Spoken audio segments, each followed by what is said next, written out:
ಯಡಿಯೂರಪ್ಪನವರ ಕಾರ್ಯವೈಖರಿ ವಿರೋಧಿಸಿ ಪತ್ರ ಬರೆದ ಭಾನುಪ್ರಕಾಶ್ ನೇತೃತ್ವದ ಅತೃಪ್ತರ ಬಣದ ಸಭೆ ಇವತ್ತು ನಡೆಯಲಿದೆ. ಸ್ವತಃ ಯಡಿಯೂರಪ್ಪ ಅವರೇ ಕರೆದಿರುವ ಸಭೆಗೆ ಈಶ್ವರಪ್ಪ ಅವರಿಗೆ ಆಹ್ವಾನ ನೀಡಿಲ್ಲ.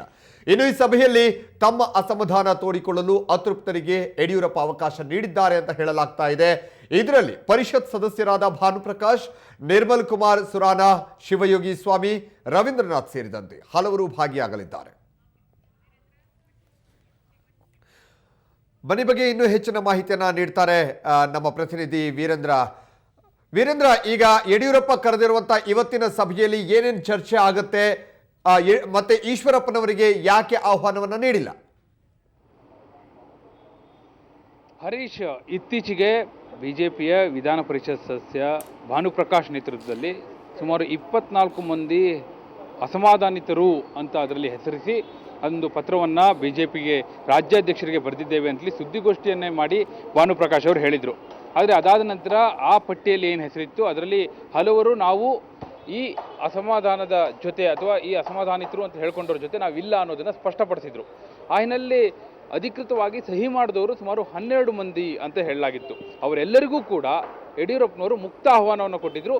ನಿಮ್ಮ ಅಸಮಾಧಾನ ಏನೇ ಇದ್ದರೂ ಕೂಡ ಬಂದು ಮುಕ್ತವಾಗಿ ಹೇಳ್ಕೊಳ್ಳಿ, ಅದಕ್ಕಾಗಿ ನಾನು 19ನೇ ತಾರೀಕು ಅಂದರೆ ಇವತ್ತು ಮಧ್ಯಾಹ್ನ 3ವರೆಗೆ ನಿಮಗೆ ಅವಕಾಶವನ್ನು ಕೊಡ್ತಾ ಇದ್ದೇನೆ ಅನ್ನೋಂಥ ಮಾತನ್ನು ಹೇಳಿದರು. 3ವರೆಗೆ ಸಭೆ ಆರಂಭ ಆಗಬೇಕಾಗಿದೆ. ಆದರೆ ಈ ಕ್ಷಣದವರೆಗೂ ಕೂಡ ಯಾರೊಬ್ಬರೂ ಕೂಡ ಭಾನುಪ್ರಕಾಶ್ ಸೇರಿದಂತೆ ಅದರಲ್ಲಿ ಹಲವರಿದ್ದರು, ಶಿವಯೋಗಿ ಸ್ವಾಮಿ, ಹಾಗೆ ಸುರಾನ, ಈ ರೀತಿ ಹಲವಾರು ಸುಮಾರು ಮಂದಿ ಇದ್ದಾರೆ, 12 ಮಂದಿ ಇದೆ ಆ ಪಟ್ಟಿಯಲ್ಲಿ, ಮಲ್ಕಾಪುರೆ ಹೀಗಿದ್ದಾರೆ. ಆದರೆ ಯಾರೊಬ್ಬರು ಕೂಡ ಈ ಕ್ಷಣದವರೆಗೂ ಕೂಡ ಬಿಜೆಪಿ ಕಚೇರಿಗೆ ಬಂದಿಲ್ಲ.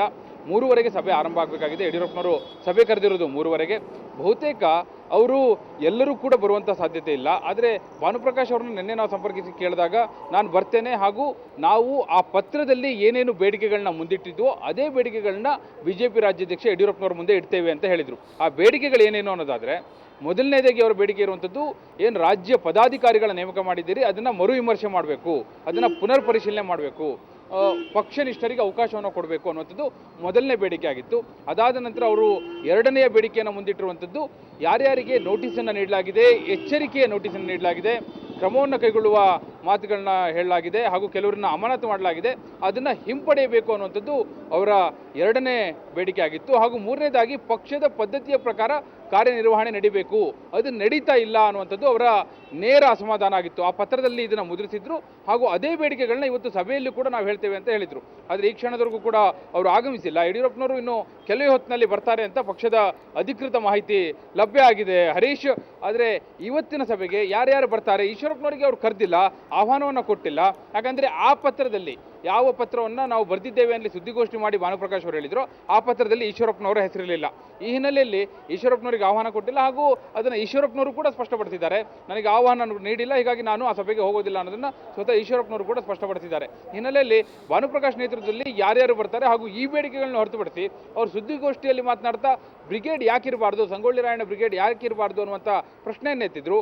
ಆ ವಾದವನ್ನು ಇಲ್ಲೂ ಮುಂದಿಡ್ತಾರಾ? ಇಂಥ ಹಲವಾರು ಪ್ರಶ್ನೆಗಳು ನಮ್ಮ ಮುಂದಿದೆ. ಸ್ವತಃ ಭಾನುಪ್ರಕಾಶ್ ಹಾಗೂ ಏನು ಅಸಮಾಧಾನಿತರು ಅಂತ ಹೇಳ್ಕೊಂಡಿದ್ದಾರೆ, ಅವರು ಬಂದು ಸಭೆಯಲ್ಲಿ ಯಾವ್ಯಾವ ವಿಚಾರಗಳನ್ನ ಮಂಡಿಸ್ತಾರೆ ಅನ್ನೋದ್ರ ಮೇಲೆ, ಹಾಗೂ ಇವರೆಲ್ಲರ ಅಸಮಾಧಾನ ಕೊನೆ ಆಗುತ್ತೆ. ಯಾಕಂದರೆ ಸಂಪೂರ್ಣವಾಗಿ ಇದು ಎಂಡ್ ಆಗುತ್ತೆ ಅಂತ ಹೇಳಲಿಕ್ಕಾಗೋದಿಲ್ಲ.